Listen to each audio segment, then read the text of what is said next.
You couldn't write. You can't write this, can you? You can't write this. Right, guys. Sorry about that. I've no idea what the hell happened there. My computer literally blue screened. Apologies. Let's pretend that didn't happen. Anyway. What I was trying to say was, in today's stream, what we are going to be doing, you'll know this if you've just come from LB's channel.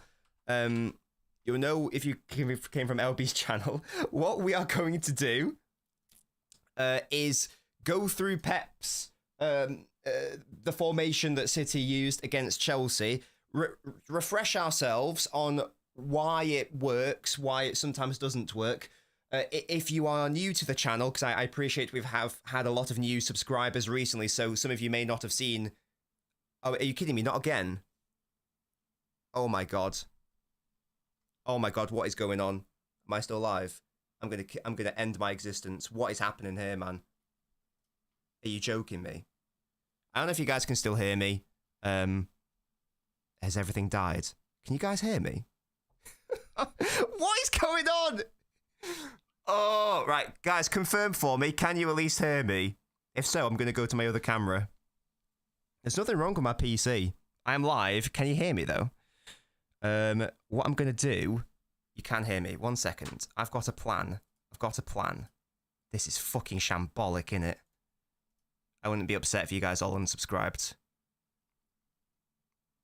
Right, that's working. Is it just OBS that's absolutely died a death?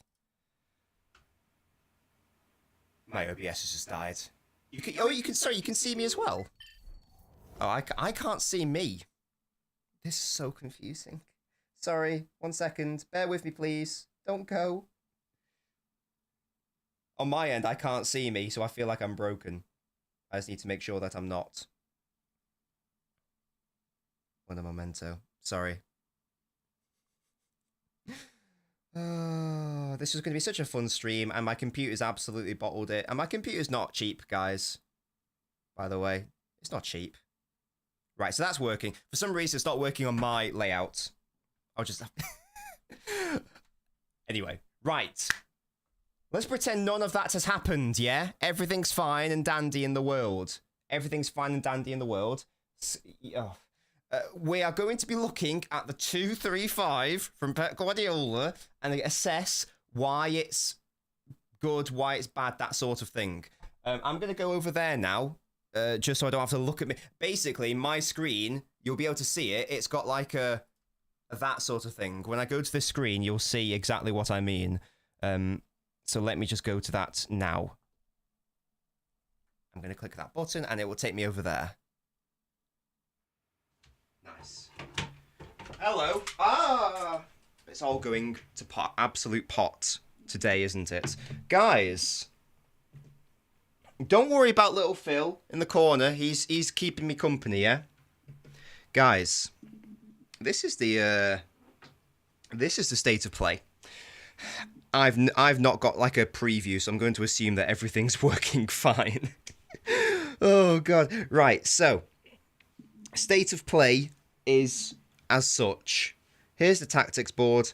We all love to see it. Now, what I'm going to do in the first instance is I'm going to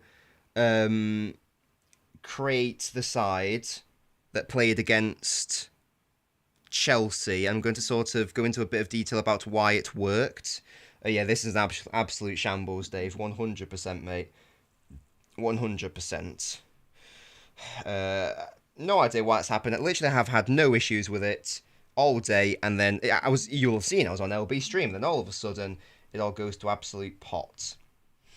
So we had that back four, didn't we? Where's Bernardo Silva? There he is. We had Gundo and Kova in the midfield. Kovacic is there, lovely. Marmouche out on the left, and then we had Haaland and Baby Phil. So in possession, out of possession, nothing too unusual there. It's these two, by the way, just had a very good game generally. Just want to shout them out because they played very well, especially Bernardo Silva. Also, after his disastrous game against PSG, so shout out there. Faisal, the Haste video is nowhere near ready to be being released, FYI, but it will hopefully come out this week, or certainly before he makes his debut, because I doubt that he's going to play against Arsenal.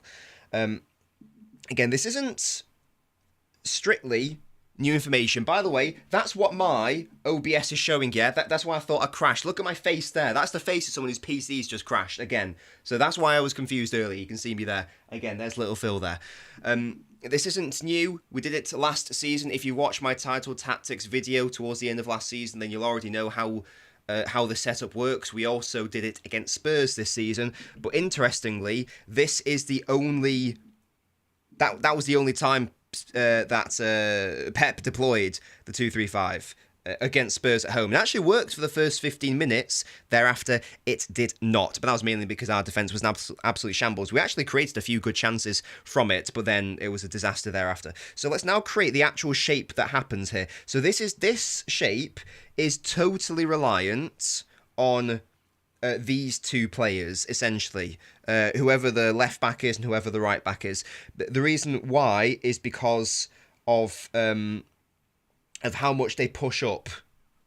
And they basically have to play as wingers, essentially. I'll get into why it worked but didn't work last season. So what it does do is it creates a nice solid 2-3 build-up shape. Most of this season, Pep's used a 3-1. That means you have 4 players in the build-up phase. When we won the treble, it was a 3-2. Which is obviously 5 players. So I'm not the biggest fan of the 2-3, but at least it's 5 players in rest defense and in build-up. So for me, it's better than having a 3-1 situation. But basically, what Guardiola going up to left wing does, it allows whoever starting out at left wing to tuck in and play more centrally. So Marmoush was enabled to do that. Foden dropped into the midfield. So if you play... So you're essentially playing like almost like a double false winger system in a way, depending on the personnel. Not quite here because Bernardo starts off on the right and pushes into the centre as it did towards the back end of last season. But what it does do is it enables a situation where you can get Marmoush and let's say De Bruyne, whoever it is, and Foden into midfield at the same time. And it means that there's no off-ball weakness. Grace asks, what are the pros of a 3-2-5 over a 2-3-5? So, really good question. I think for me, one of the biggest issues, and maybe we'll start with the issues of this system, one of the biggest issues in the first instance is that the only... realistically... unless you want to do a Spurs and an Ange where he gets his full-backs to go into midfield... It's basically entirely reliant on your right back and your left back off ball being able to play as attack-minded wide players. That's the first issue with the 2-3-5 from a City perspective. Conversely, with the 3-2-5 or a 3-2-2-3, you can more readily play actual wingers out wide. So that's the first thing to note, and probably is the biggest issue. Along with that, in a similar vein, with that comes an off-ball weakness, because what do you think happens when the ball is turned over, and look at the space here, and look at the space here. Again, move these guys more over there. This is for illustration purposes. The amount of space in behind our fullbacks is vast. So it means that whoever the left back is, whoever the right back is, they are going to have to do a lot of tracking back and a lot of recovery work. And it just means that you will find yourself in situations where your fullbacks are in the wide areas, and now all of a sudden you have no defensive players defending the fullback areas. Spartacus, it wasn't even the internet. My computers decided to die twice, which is incredibly frustrating. So that is that's my biggest gripe with a setup like this. It's mainly it's in part a rest defense issue. The second issue is it's very reliant on these players being able to do a good job out wide. So when this was Kyle Walker, for example, last season, not offering anything of offensive value or threat, that's a massive concern. Guardiola is fantastic in general in those areas, but he's still not the greatest crosser of the ball. So when he gets into these areas and he's asked to, pop a ball in there, he's still not quite, and never will be, as good as Savio from a crossing perspective. So that's another one of the weaknesses with it. I guess depends on the game states, but another one might be, especially if you've got, Marmish and Foden in slightly advanced areas, you've gone from a box midfield 4 to more of a more flat 3. So that's another concern. Spartacus saying, are you saying Kova and Bernardo don't have the legs to cover for the wing backs? Yes, and that is how you could, mitigate one of those weaknesses, with that space. If this is Baleba, for example, and if that's like, Bruno Guimaraes as an example, then the concerns are less.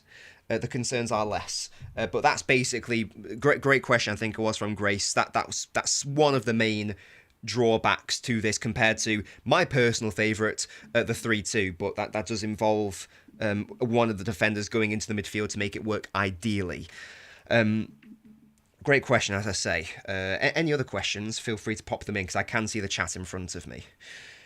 But so this is how we played against Chelsea. I've touched on why it's good from a Marmoush and Foden perspective. It's also good because the reason why it helped us win the title last season was because too many times last season, Rodri was left isolated. I've used the term on an island in midfield. He didn't have enough support around him. So what we did was we dropped Kovacic alongside him, and we dropped Bernardo Silva alongside him. Bernardo would start off on the right, move into the centre, and now all of a sudden Rodri has a lot more support, not only from a build-up perspective, but also rest, defence, and that just made the midfield a lot more solid, and it helped Rodri, because Rodri was being asked to be Rodri and Gundogan last season, and that wasn't reasonable. This really helped him out, and it's a similar vibe there. Objectively, what's the best passer source? Probably something with garlic, Spartacus, I reckon. Nippon will get into Bruges, don't you worry. Broccoli says, looks like wingers could kill us in that formation. And look, with setups, with systems, with formations, there is always a trade-off. There's always going to be a trade-off. There is no perfect system. Otherwise everyone would be using it. Every single system has its own quirks and weaknesses and positives. The idea is that you pick one which suits your players and one in which the strengths outweigh the negatives and the deficits. So one of those benefits is, especially in a world where we've been struggling from a build-up perspective, having 3 midfielders flat there does help. Also, what Bernardo Silva was doing was he was basically holding Kusanov's hand, because Kusanov was struggling in the early phases of the game, so Bernardo would drop in and help him out. And Bree asks, is this a system to continue with, or was it just because Chelsea's system was wrong? Well, again, Bree, we did use this system last season, so what I'm going to do now is I'm going to try to figure out how could we improve it. And how could we maybe squeeze in Kevin De Bruyne, for example, and how would this work with Rodri? Again, we might just go back to the 3-1. I just thought it'd be interesting to discuss this. The good news is, from a Nunes perspective, is that it gives him a new lease of life, because he's actually been pretty competent in these areas. We know the positives with Phil, of course, and also, again, Marmoush, if you watched my Marmoush analysis video, if you haven't watched my Marmoush analysis video, that's not good enough. Go watch it after this stream. But again, it means he doesn't have to play as a touchline winger. It means he can start out wide, but then Gavardio's positioning allows him to easily drift in. We also saw that Chelsea tried to start with a back 4, but because we've committed 5 players in our attacking phases, it meant that they were getting outnumbered. So it meant that Madueke very quickly had to be given instructions by Maresca to drop and try to pick up Guardiola. Madueke wasn't good enough off ball. He wasn't good enough defensively. He obviously isn't a defender, so he wasn't able to hold the line well enough, and that's how we scored at least one of our goals, but him playing everyone on the side essentially. So that was another reason why Chelsea couldn't really deal with it, and how we were able to exploit that. Yeah, we've got nearly 200 people watching. Let's get the likes up, guys. This is free content, and hopefully it's pretty good content as well. I think Spartacus mentioning Nunes is good for this system. You're absolutely spot on, because with these obviously we're touching it earlier. If you've got your fullbacks, wingers out here, and then you expect them to get all the way back here to a defensive shape, you are going to need players who are very good from a physicality perspective. And Nunes in particular is exactly that. He's got the legs, he's got the engine to do that. So again, it's another positive for him in this situation. B asks, how does Cambiaso change his formation? I think that, let's pretend Lewis is Cambiaso. You could very easily just do that. Conversely, you could just have him instead of Guardiola as well. Ideally, you probably pop him out on there, but that would make a whole lot of sense. This is why long term, I think that, again, I enjoy how much good work Nunes has been doing, but that's clearly a very upgradable position. So if we did sign Cambiaso, or if we signed someone like a Singo, whoever, a right back, essentially, we need them to be able to also contribute at right wing back / right wing, and maybe that's where Cambiaso would fit in, and that would make sense, because then you can just go to right back off ball, and it makes absolute sense. We've got a decent offensive threat from that right side, so I think that's where he would fit in. The question, of course, though, is where does De Bruyne fit in with all of this? Because obviously De Bruyne needs to start. He's Kevin De Bruyne. There is a world, and this is something I explored in my Marmouche video. It's very, very hard to justify having Marmouche and Foden and De Bruyne all in the same team, in the centre. It's easy to put them in the same team, but it's less easy to put them all into the centre. You could have De Bruyne and Foden in the middle, Marmouche out on the left. You could have Marmouche and De Bruyne in the middle, Foden out on the right. That's very easy to do. Maybe this system, this setup, maybe that could enable De Bruyne to also play in the centre while still keeping Marmouche and Foden in the centre. Now, the trade-off is that you can't play a wide, you can't play a winger. You can't play Savio, you can't play Doku. That's just logistical. You can't have Marmouche, De Bruyne, Foden, Savio, Doku. You can't have them all in the same team. That's just not logistically reasonable. So there is a trade-off there, but I think that's reasonable. Savio's only 20 years old. Doku's 22 years old. That's not an issue for me. You have other systems for different game states. So what I'm going to propose is this, and we touched on it on LB's show. I'm still very confident that De Bruyne should really now be given a much deeper on-ball role. I've used this analogy before. I think the best analogy is Paul Scholes. They're both ginger as well, so it makes perfect sense. In the 90s and the early noughties, Paul Scholes was a very industrious, offensive, box-to-box midfielder. By around 2008-ish, his legs had let him down. He was no longer able to be that player anymore, but his passing and technical assets had not declined. And I think that's the Paul Scholes that most people associate with the name Paul Scholes. You say Paul Scholes, people don't think of that dynamic box-to-box offensive midfielder, which is what he was. They think of, deep-lying playmaker, deep-lying passer, sort of Pirlo in 2012, that sort of player. De Bruyne can do that. There's no reason why he can't do that for me. His deep passing is absolutely wonderful. Not only that, so not only does it utilise his best trait, his best asset, it also means that he's positioned outside of an opponent's defensive shape, outside of the block, so less pressure on him from a first touch perspective, and it just means that he can dictate play in a much easier manner. So this is why I would propose De Bruyne to do that. Now then, I think I'm still. Oh my god! I can you guys? No, I can't actually tell. This is such a shambles. Yeah, my computer's dying a death here, guys. I don't know if you can still hear me. Apologies, but something's going wrong. I don't know if you can still hear me. If you can still hear me, I don't know. I've got the chat out here. put like, I don't know, an emoji in the chat. I don't know. I can't tell if I'm still live. I think I am. No, I'm not. Yes, I am. You saw my screen go black, yeah? That I don't know what's going on my PC. I need to spend the rest of the day to try to fix this. Hopefully you guys can still hear me. You're live, we can hear you. Thank you, Musty. I'm so sorry. I have no idea what the fuck is going on here. I just lost my train of thought entirely. This is so frustrating. Yes. I was talking about De Bruyne going to a deeper area.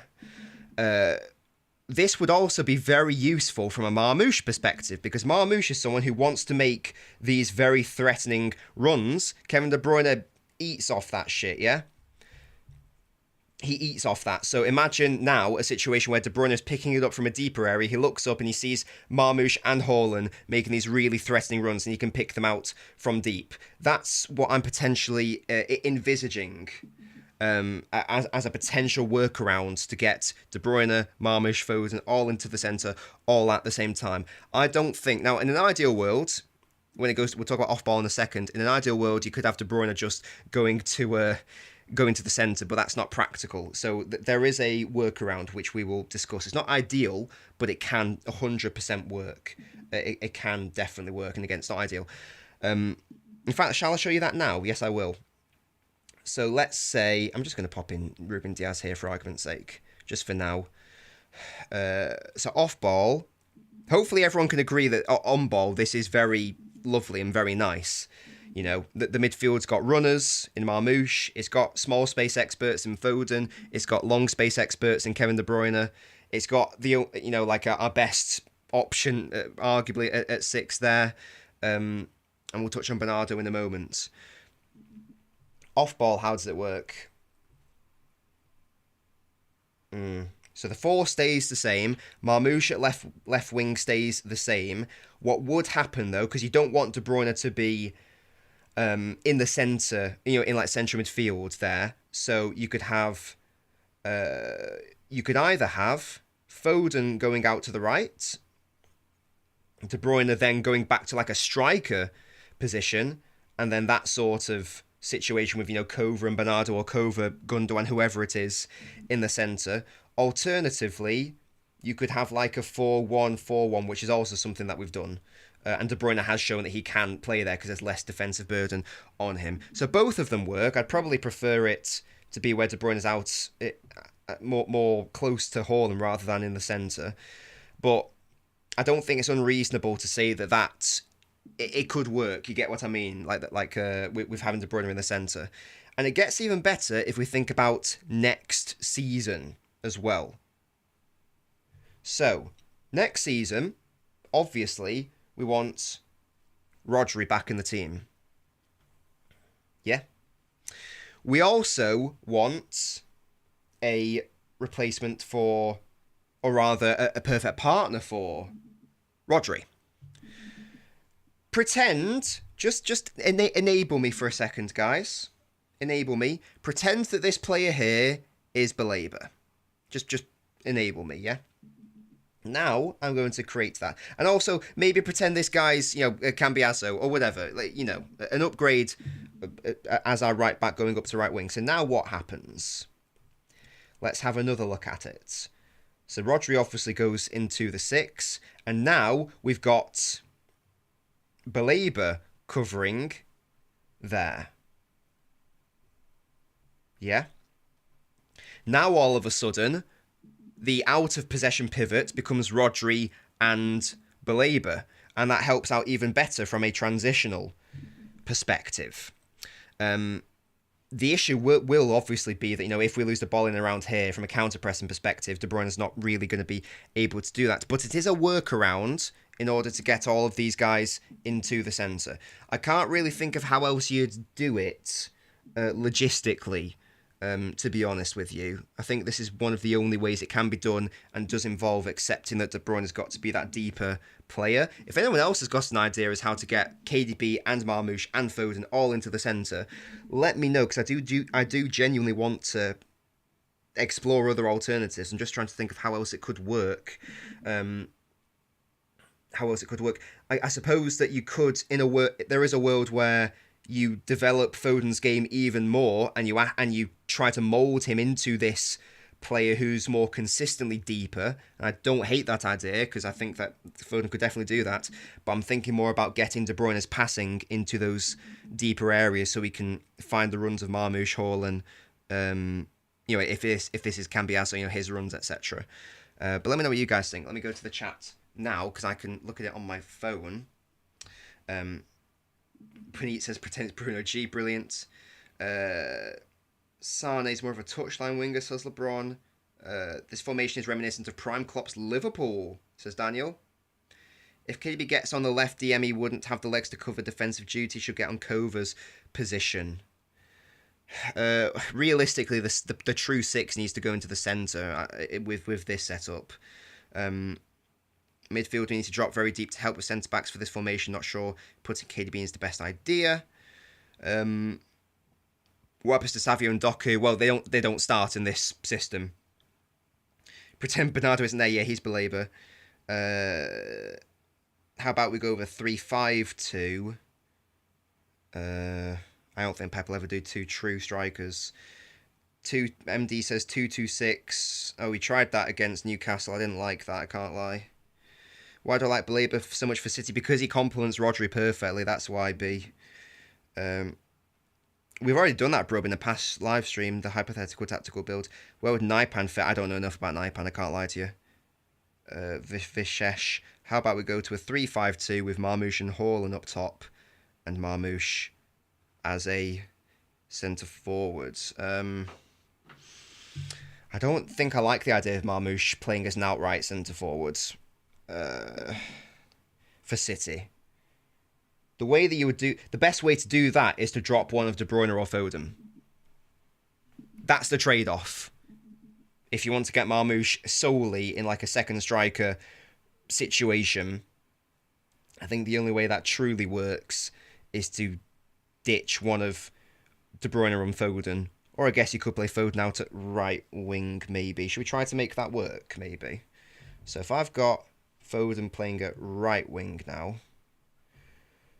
Again, I suppose we could still have Marmoush drifting in centrally with Guardiola. I suppose that could work. Then what would you have? Well, I need more defenders. I need one more defender. Who are we going to pick? Akanji is quite versatile, isn't he? Where's Manu? There, he's already on the pitch. Who am I looking for then? Let's say Ake. Why not? Let's do that. That works, doesn't it? Yes, that's fine. That's 4. So, Rodri... You probably wouldn't play Nunes, would you? Let's say Rodri. Again, just pretend that's Belabor for a moment. 3, 2... You could do something like... Some bullshit like that. I don't know. So, nominally, it's like that. No, that does work. That works, doesn't it? Yeah. That's fine. That's not an issue. And then, yeah, Marmoush is really a second striker. Again, the trade-off is you can do that, but you get Foden out at right wing. You don't get him in the centre. That is the trade-off. I don't think there's a perfect situation where you get them all centrally easily. I think the only one I can think of is that 2-3-1 with De Bruyne being deeper. I think, again, as I say, I think you would struggle otherwise. But it could work. It could work. This just makes Foden very isolated, because, Kanji's not really going to be providing these overlapping runs, is he, realistically? So you are wasting Foden out on that side, which is a shame. Maybe I'm overthinking it, I don't know. LeBron says, technically Marmoush and Foden can play as a double false 9, but we need to rest Haaland. Well, yeah, to be fair, if Haaland's not playing, then this whole conversation becomes very easy. But I'm operating under a Haaland starting assumption. I don't get it either, Sebastian. Razad says, I think we'll go to this when Rodri is back.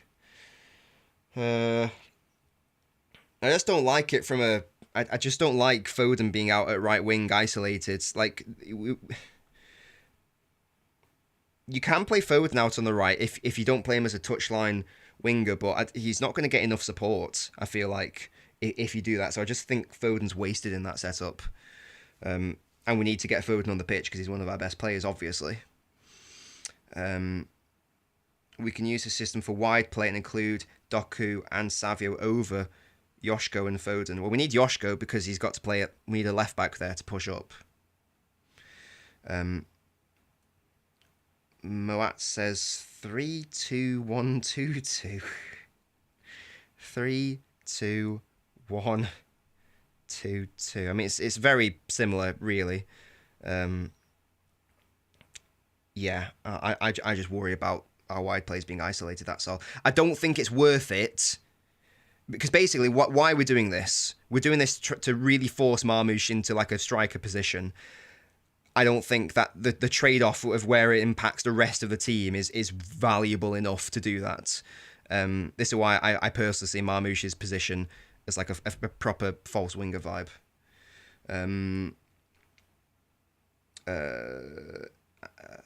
I add a translation for Arabic, asks Father. I don't know how I do that, mate. Where does Bob fit in? Well, this isn't even I don't even like this team. I can't lie to you. I'm going to do a team where I think... What am I going to do? I'm going to do the shape that I think Pep's going to do long term. I think Pep loves the 3-1-6, so that's what I'm going to start. That's my starting point. Let's do that for a second. Diaz... let's say Yoshko, because he can still overlap at left centre back. That's fine. Let's say Kanji, right? 3-1. No, actually, no. Let's not do that. Still have him there. Haaland, yes. We need a right winger. Let's say Savio. 3-1. And then what would it be? Maybe let's live in a post-De Bruyne world, actually, because I'm thinking about next season. There's a world De Bruyne isn't actually here. That might help matters. Let's pretend KDB is Baena or someone like that, yeah? Again, let's pretend... There's lots of pretending going on here. Let's pretend Bernardo is someone like Baleba. That works. The trade-off is you don't start Marmoush. Yeah, that is a trade-off. There's got to be a sacrifice somewhere if you're going to do that. And again, I do think Pep will go back to a 3-1-6, or whatever you want to call it, 3-4-3, whatever. I just call it 3-1-6 because it's a 3-1 build-up. Again, we're pretending De Bruyne is a new player. That is the trade-off. It's very hard to justify getting Marmoush into this. I think if it was this, then you play one of Marmoush or Foden or one of Marmoush or Haaland, realistically, if that is what Pep is thinking with the 3-1-6. Or you do that and that. See, have your false winger situation happen over here. That could also work. It's horses for courses, I guess. You wouldn't be able to have Marmoush truly central, though, in that scenario. You could have some overlapping support with like a Guardiola, but it wouldn't be he wouldn't be truly in those central areas. That's why the Marmoush signing, the more I was thinking about it, the more it was confusing me, to be honest. I just don't think that the team is... I don't think getting you'll notice if you watch my Marmoush video, I don't think getting Marmoush into his preferred zones is actually beneficial for the team. I think it's beneficial for Marmoush. I just don't think it's beneficial for the team as a whole. That is the concern. But that could work. And again, I do really think... But Pep started the season with the 3-1-6. It's clear that's what he wants long term. So that's why I'm sort of operating under that assumption here. I don't think De Bruyne will be a crucial player next season. I personally value the team over the individual. Yeah, me too, Nick, in fairness. Marmoush was a squad signing, says Sarthak. I think he's too expensive and too good to be a squad signing, though. That's the issue. She says 3-2-5 with Guardiola, Diaz, Kusanov, Rodri, Cambiaso, Foden, Marmoush, Savio, Haaland, and who? 3-2-5 with Guardiola, Diaz. Let's do that then. Ayushi. I'm trying to figure this out. 3-2-5 with Guardiola, Diaz. You want Kusanov? Okay, that's fine. Kusanov. Actually, I'm going to pop in Akanji just because I know Akanji's versatility just for my own brain.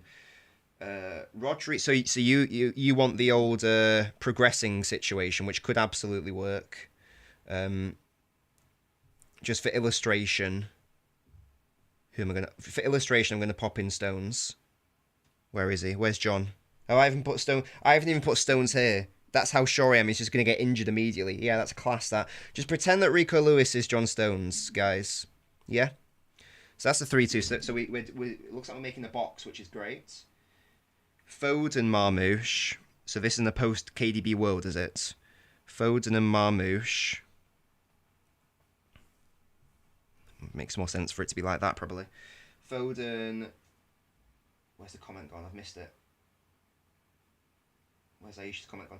Foden, Marmoush, Savio, Haaland. Savio, Haaland, and who, you say? Well, you could have a wide player there, couldn't you? So you could have Doku there. No, you couldn't. No, you couldn't. No, that doesn't work. No. It doesn't work because you've got to think about off-ball, Ayushi. That's the issue with your team. Because right now you've created a pivot of, Rodri and Marmoush or Rodri and Foden. So you'd have to think about that. One of these players, Marmoush and Foden, in your setup is going to have to be someone who can drop in alongside Rodri. Or you play like Savio there and Bernardo there, and then Bernardo drops in alongside Rodri, which also isn't ideal. You see the issues, though. You see the headaches that we have with making an 11 by trying to put... This isn't Rico Lewis, guys. This is John Stones. Chill. Remember, you've got to use your imaginations here. This requires lateral thinking.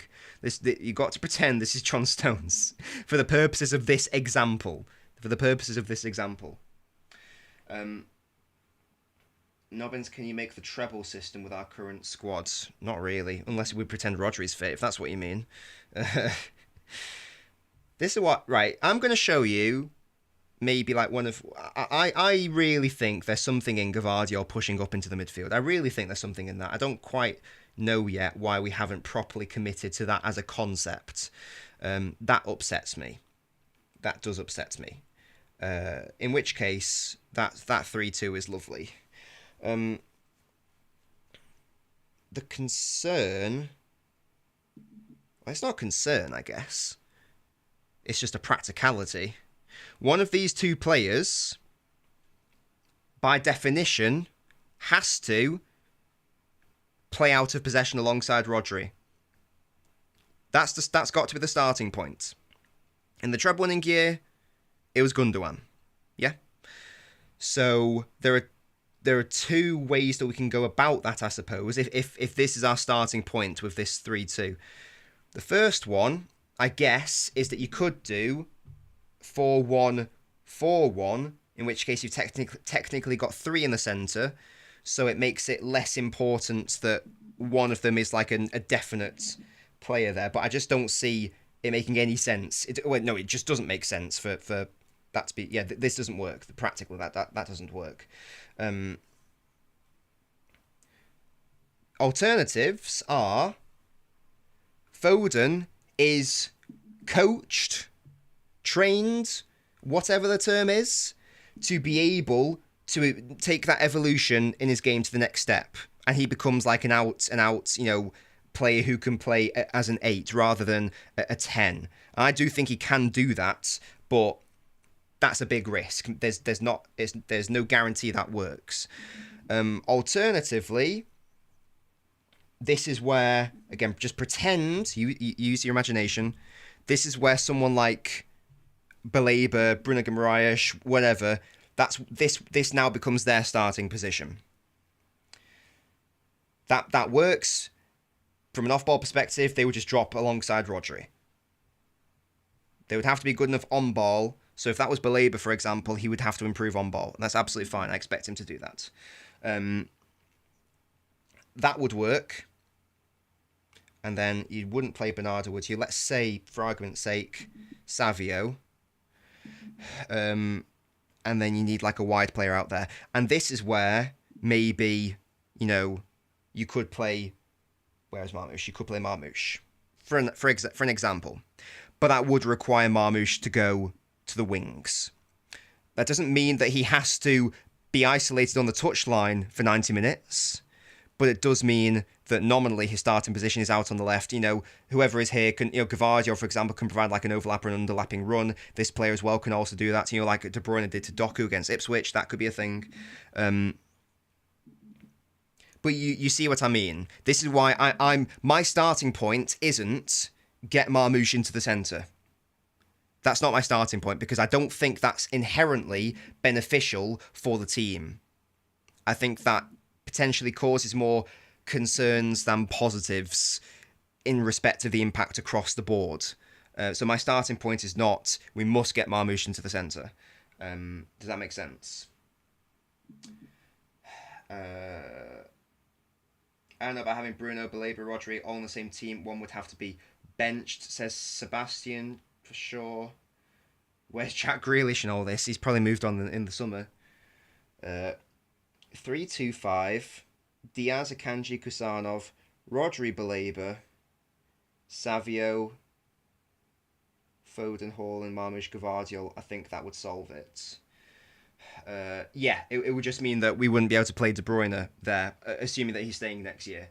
So that goes back to what we were saying earlier. You can easily get Foden and Marmoush into the centre. You can easily get Marmoush and De Bruyne into the centre. You can easily get Foden and De Bruyne into the centre. But you can't get all three into the centre. I think that's basically what we've established here. Unless you do what we did at the start of the stream with the 2-3-5. That's the only way I can really think about it. I feel like I've exhausted the tactical board there. Hopefully you guys are found that useful, and maybe you're a bit more aware of the concerns, the practical issues with trying to squeeze all these central players all into the team at once. And people are asking about Oscar Bob as well. He still needs to come into the side. I think that he would be one of those like false winger players, so maybe starting from the right going into the centre. So you could have like a Bob and De Bruyne midfield, like a Bob Marmoush situation. Ideally, you want one of those players to be like a pass first player, though. So this is why I'm saying, ideally pass first player coupled with a carry first player. So whether that's Kevin and Marmoush, or new signing like a Baena and a Foden, or some combination therein. Just from a balance perspective, that would make the most sense in my view. Hopefully that made some sense and hopefully was helpful. I'm going to go back, sit over there now. As you can see, that's what I've got to look at, my face, just in a state of utter confusion and peril. So yeah, let's go over there now, shall we? Let's pray this works.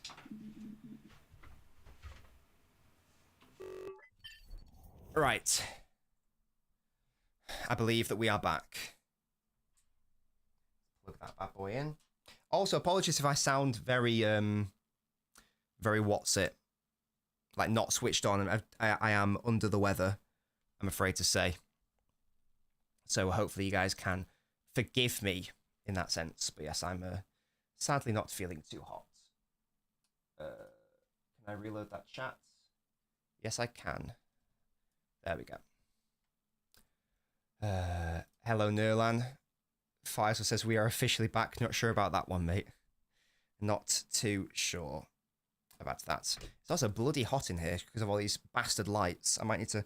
In fact, I will. I'm going to take my jumper off. I'm going to strip show live on stream. No cap. Ow, I just punched my desk. I'm so intelligent. There we go. Yes, it's well hot in here. Might be too hot. Might be. I'm not asking De Bruyne to go into DM, though. I'm asking him to play deeper on ball. I'm actually suggesting that he could go as a striker off it. Have I been over the weather? No. Oh, I see, Faisal. Free striptease, yeah, crazy. Can you take my previous comment on Cambiasso being a better Ricolas? I've not seen enough of Cambiasso yet, but it sounds very exciting, for sure. I don't. Yeah, I don't know if like people are saying this about me, but I've not said once that De Bruyne's playing DM, guys. I don't know if that was someone else in the chat or if people are talking about me, but yeah, of course De Bruyne can't play DM.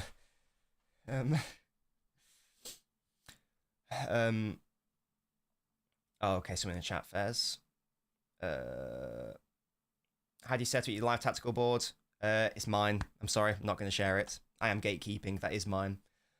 When's the Hayes video coming out? I don't know, Naveen. I don't know. Hopefully, end of this week. Certainly before his debut. I'd expect him to make his debut against Leyton Orient because he's not going to... I'd be amazed if he played against Brugge. I'd be amazed... Well, no, he can't play against Brugge, can he? I'd be amazed if he played against Arsenal. Unless like there's some other mental injuries. Cambiaso would indeed jump the queue. Yes, he would. Okay, recap. That's fine, yeah. I am malfunctioning. Yeah, again, I've no idea what's going on. There's clearly something wrong with my computer. I spent like, a couple hours just trying to get connected to the internet the other day. I don't know what is happening with my PC. It seems to have been it's been ever since I did the latest Windows update. It's been popping off. So I don't know if that's related. Can you play next to Roger off the ball? Yeah, issue that's what I was proposing. I was proposing that you could drop De Bruyne slightly deeper, so he's almost partnering Rodri off the ball alongside another player, because I wouldn't feel comfortable with De Bruyne doing the receiving it under pressure situation. So I'd want another player to be there. But there we go. Is that confirmed? Because I've not actually had anything confirmed. Am I actually going on? I don't know if I actually am. I suggested that I could do, some Tuesdays at 7, but I didn't know if I was actually definitely going on. But if I am, then I am. If that has been confirmed, it would help if I was subscribed to the channel. Have they scheduled something, or have they mentioned something? There you go.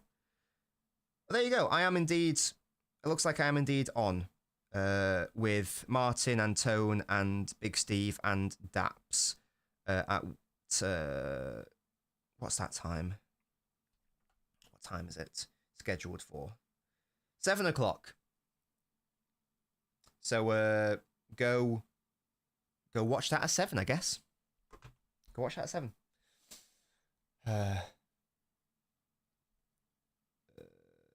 How do you think we'll set up against Arsenal and match prediction? Oh, gosh. I think we're going to lose 2-0. And I'm sorry, guys, to be negative, but I just can't envisage a world where we don't lose, in all honesty. What would be the best chance? What would be the best chance of victory? The best chance of victory is probably to try to play the long ball game. But they're not going to be as frail as Chelsea were, because they're not going to be as mental, because whereas they just left one of Chalobah or one of Colwill on Haaland, it's going to be Saliba and Gabriel on Haaland. It's a big game for Haaland, I think, if that is indeed how we play. I don't know.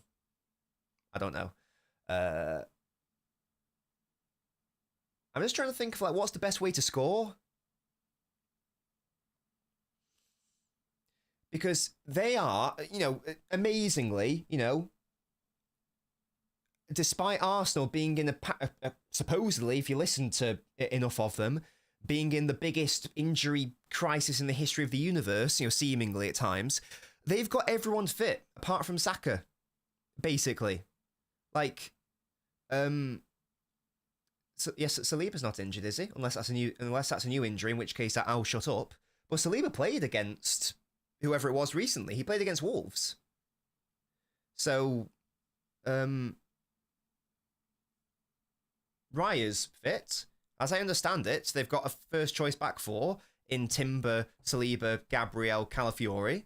They've got their first choice midfield with Moreno, Ødegaard, Rice. They've got two of their first choice front three of Martinelli and Havertz. So it's just the right wing. And they've got Nwaneri there, who is a good player. So it's basically a full-strength Arsenal side against City, who are anything but that. So that's why I really can't see it. Unless someone wants update me and tell me Saliba is injured, then that'd be lovely, obviously, from a City perspective. But I'm sure he played against Wolves. I'm very sure he played against Wolves. I'm going to have to double check this now. He played the full 90 minutes against Wolves. So he's not injured. Timber played the full 90. Gabriel, the full 90. Rice, full 90. Calafiori came on when the Skelly red card happened. Marina had a knock, so he was doubtful, but a knock suggests that he will be fit and able to play. I think Ødegaard was ill, was he? But again, that seems like a short-term situation. You haven't started. Is Martinelli fit, actually? Maybe Martinelli's not fit. He wasn't on the bench. But he's also not in the injury situation. So again, that suggests a short-term situation. So unless I'm missing something, it looks like Arsenal's only first-team absentee is Saka. But the rest of the team's there. The defense, and it's the defence and midfield which is most concerning from a City perspective, because Arsenal have one of the most physical, athletic midfields in the entire Premier League with Rice, Moreno, Ødegaard. Whereas we've got Gundogan and Kovacic and Bernardo. And not having a go, they played well against Chelsea, but that's a mismatch of all mismatches, isn't it? So I just don't see how we win that battle. We won't win that battle.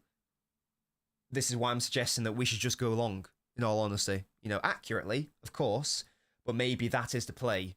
Haaland, can he win flick-ons to Marmoush running in behind? Can Haaland flick it onto Foden, who then finds another player, who then finds another player, that sort of thing. That's logistically the only... I can't really see how else we break them down. Outside of, errors, in which case that's fine. An error is an error. I just don't see, because if I think of crosses into the box, that's their bread and butter. Calafiori, Saliba, and Gabriel, they want that all day. We're not very good in the air either. They are very good. They're going to be very good at defending and attacking set pieces. I just tactically, practically, just can't see how we do it. If anyone's got an idea, let me know. Of course, let me know. I just personally don't see it. So outside of an error or, a free kick or a penalty or red card, that sort of thing. You get me. I just can't. I'm just struggling. I'm struggling to see it. Shaquille says we aren't losing to Arsenal. Savio utilises dribbling and crossing ability if we lock the centre. We can't lock the centre. We're going to get battered in the centre. Yeah, just Liverpool have had. I feel like Liverpool have had worse injuries than Arsenal this season. City certainly have. Obviously, we're not in the title race. Yeah, this idea that it's been an impossible season from them from injuries. It's not been worse than us this season. Obviously, it's certainly not been worse than us last season when we had no De Bruyne for half of it. I'm not having it. I've got no sympathy. Dave thinks Calafiori could be a weak link. Maybe Savio up against... Savio did do Calafiori at the Etihad. In fairness, that's how he scored the goal. What if Arsenal don't turn up? Oscar could play against Brugge. Do you want to risk him, though? Sorry, Musty, what was your pet quote? And again, apologies if I sound ill. I am indeed ill. We need to play long ball. I think we do. Foden will rise and dunk on Arsenal fans. I doubt that's going to be possible. Arsenal system is arse, says Sebastian. Trying to win it by only scoring set pieces, being unable to score from open play. But that might be enough, Sebastian, because we're not very good at defending set pieces, are we? I just don't know if we're going to be able to break them down. That's fair, but they set up in such a bizarre way. There's no way Arsenal are going to do a similar thing. Don't give away corners and we won't concede. Hope for a moment, says Hadro. Arsenal, the biggest victims, refs, injuries, whatever. It's never their own fault. Oh, yeah, well,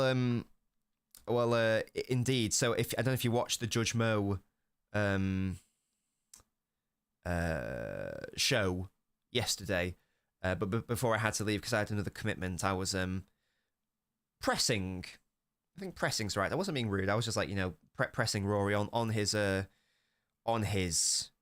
thoughts on the whole Arsenal situation. Just because the way he was wording it, he seemed to suggest that there was some sort of conspiracy going on, and I continue that in the group chat after the fact, and I'm not going to go through the whole conversation because that would be improper and rude to reveal a private group chat, but I can provide the conclusion of the discussion, which was essentially that I established and Rory accepted by implication that his starting. The argument is there isn't necessarily a direct refs are getting paid off situation, but there is an unconscious bias conspiracy angle. So there are enough referees who hold these unconscious biases against Arsenal. That's why they get these decisions against them. I challenged that, but essentially the conclusion was that his starting point, and again, this isn't me throwing shade. This is just because I like Rory. This is just what he said by definition. His starting point was not one based in reason and rationale. It was based in faith and assumption. And that's fine. If that's your starting point, that's not wrong. It's not wrong to hold to that starting point, but it is an illogical starting point. I mean, we're able to accept that was the conclusion and that was the case. And that's the only thing that we can say just about this, refereeing conspiracy angle, is that there is no evidence out there. So the starting point has to be not one of logic, but one of faith. And as I say, he accepted that by association, and that makes sense, doesn't it? From a wider perspective. Yes, indeed, Archer, I totally agree. Guardiola on the Kusanov sub. I made the sub for two reasons. One for the yellow card, and one because I need John. Oh, I need John for Brugge. Also says he generally doesn't berate players for mistakes, but says apart from Phil a couple of years ago. Which one's that? Is that the Palace game? Is that the Palace game he's talking about where Phil gave away a penalty? If so, this just is further to my thought process that like Foden gets a really weird. He's held to a far higher standard by Guardiola relative to our other players. It's very odd, I find. Do you guys remember when he berated Foden for assisting Haaland against Wolves? No, he doesn't treat anyone else like that. It's very weird. I don't know what the motive behind it is, but it is very odd. It is very odd. Players have had much worse performances like that, and he's not berating them in a similar manner. Very odd.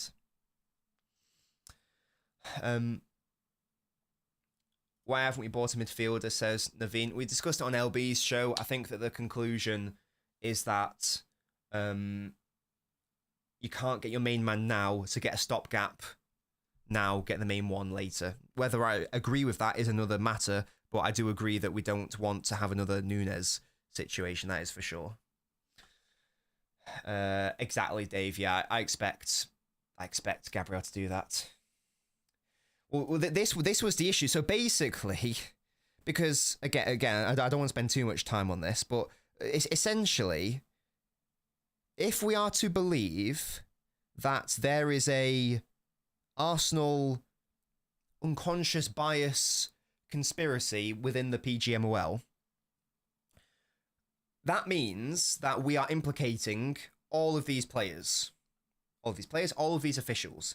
Michael Oliver, Darren England, Anthony Taylor, Robert Jones, Jared Gillett, Chris Kavanagh, so we're up to 6.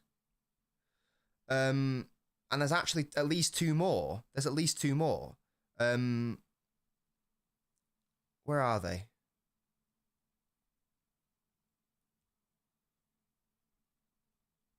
Michael Salisbury and Scott Ledger. So bare minimum, we are implicating 8 officials within this anti-Arsenal bias conspiracy. That's at least 8, and that's without me even going to the assistant VARs on all those games. That's just me looking at the refs and the main VAR. I haven't even looked at all the assistant VARs who came to the same conclusion, because it's not just because if a referee gives a red card, let's use the most recent example, the Michael Oliver one. Let's assume that it's a conspiracy. Michael Oliver's in on it, but so is the VAR official who agreed with the call. So that's 2. And so is the assistant VAR who also agreed with it. So one decision that can be overruled by VAR, there are 3 people involved making that decision. And then you expand that across the entire season, across multiple seasons. And you're getting into double-digit people who are involved in this unconscious bias conspiracy. Now, what are the chances that they all hold, on an individual level, these unconscious biases? It sounds very unlikely to me. Very unlikely. In which case, we're looking at an actual organised one, which is seemingly even more ridiculous. So that was like my rational conclusion, essentially. And I think it's rational. Shut up, Jack. Oh my God, football, shut up. I want to back that team despite not feeling too confident about the Arsenal game and predicting 2 Arsenal 5. So I fully expect us to lose. To be honest with you. Our midfield isn't good enough to keep us in top 4 emojis. We just need top 5, to be fair. We just need top 5.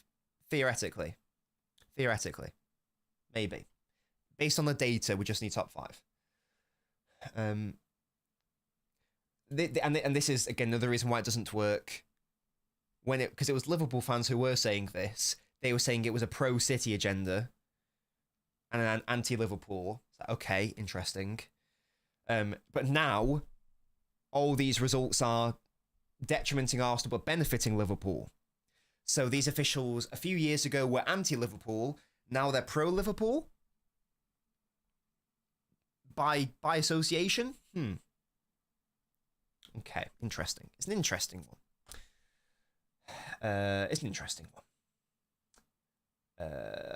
So yeah, if anyone's got an idea of how we can win that game, let me know. I'm going to shoot off though, guys. I'm so sorry. This has been an absolute shambolic stream from a technological perspective. I've no idea why it kept crashing. It still crashed on my end. I can see your comments, but I can't see my face and my preview. I'm going to have words with my PC and see if we can come to an arrangement of it not fucking up. Yeah. What actually makes it top 5? It depends on how good the English teams do in the European competitions. So I think we've currently got like 8 places. In fact, did I text it to LB? I think I did. Let me see if I can get the thing up.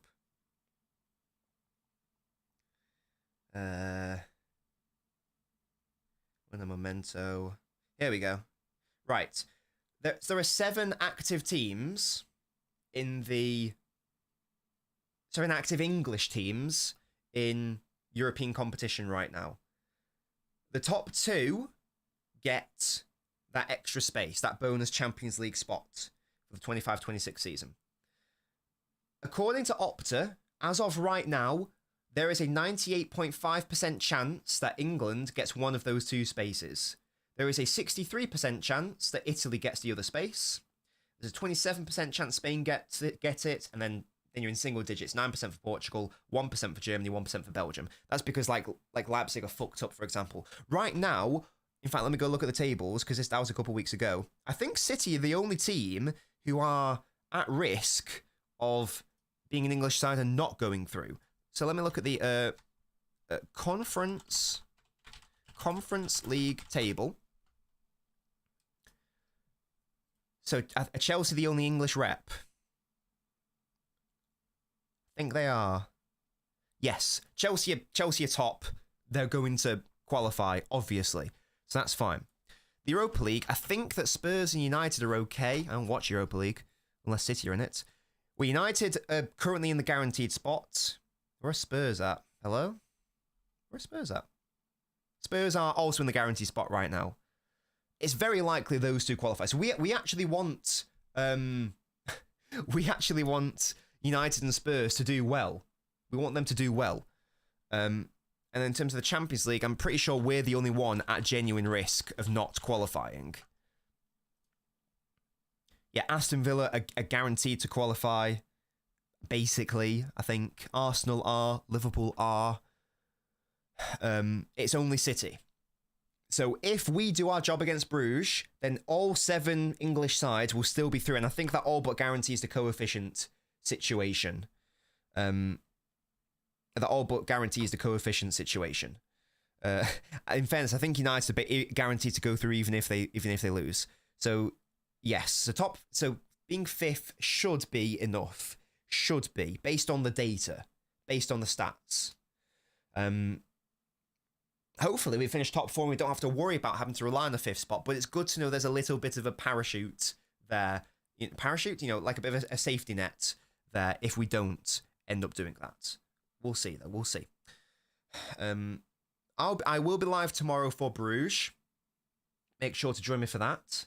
Hopefully it's a nice, calm, fun victory game, but I doubt it. I'm sure it's going to be very stressful. I'm then going to continue to work on my Hayes video, and we'll be back for the Arsenal game. And if the Arsenal game is tactically interesting, then I will do an analysis video on it, and I will set aside some time for it. And hopefully the Hayes video will be nearly done there or thereabouts by then. Thank you so much for joining me. Big up. Hope you enjoyed it. Big up to all of you guys for joining me, as I say. I'll be back tomorrow for Bruges. I'll also be back tonight. The YouTube channel is a new YouTube channel. I think it's run by Big Steve and Daps. I'm sure you guys know who they are. It's called We Are the South Stand. We Are the South Stand.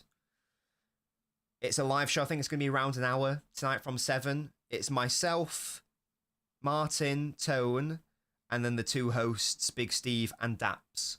By the looks of it. As I say, the channel is called We Are the South Stand. In fact, should I redirect you so you guys know you guys can subscribe? That probably makes sense, doesn't it? If I can figure out how to do that with my computer issues. We'll see if I can do that. I will be on there, yes. I've been asked to be. I think the idea is that they're getting lots of Man City creators to either do pre-recorded segments, which I've been asked to do as well, or to do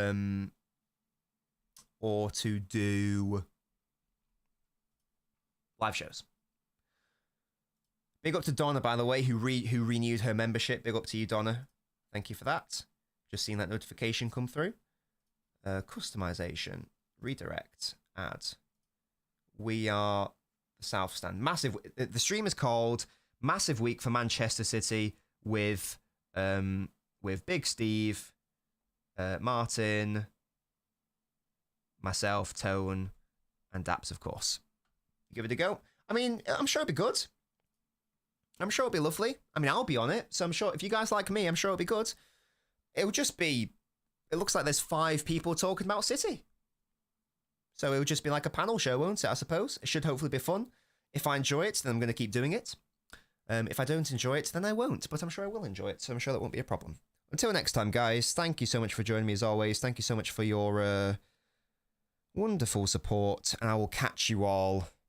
In fact, before I go, let's see if... hopefully right now my members are showing up on screen. Shout out to all of those beautiful people. They are the lifeblood of this show, and it just makes my job a whole lot easier. If they aren't appearing on the screen, then just pretend that they are. Would love you and Big Steve collab. Yeah, well, yeah, as I say, it'll be myself and Steve will be on it, and Daps, and Martin, and Tone. So it should be nice.